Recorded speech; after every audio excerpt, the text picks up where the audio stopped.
azpiturak, espektatibak batzuk sortzen ditu armagabetzean, zibilak eta kontekstura gehiago zehaztu nahi izan zen zibila nezen beroztiun aktual izan dutako armagabetzean.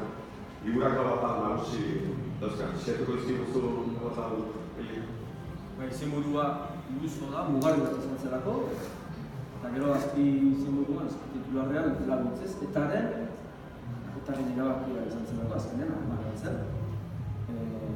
Armagabetzalera, ekintzalera armagabetzak zelako, lehentasun izela hartua zelako hori, horakilo askatzeko, gizarte zibilaren ekimenez azkenean, gero azalduko dut nola iritsi zen horra, baina gizarte zibilaren ekimenez egin zen armagabetzea eta kontakizuna. Kontakizuna da kontaketa eta kontakizuna errelatoa.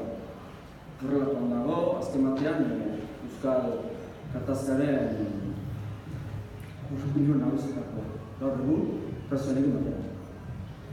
Lau atal ditu, batetik luzokoa, bera, abenduaren 16an izan zen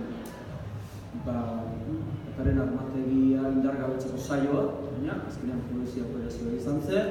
Gero luzokoa egitera iristeko zer saio egin ziren, eta xetukoak.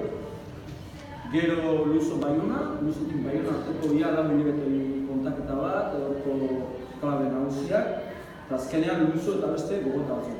Atal bakoitza da, lehen abiziko hiru atalak dira batez ere bat, liburu bat egiteko moduko.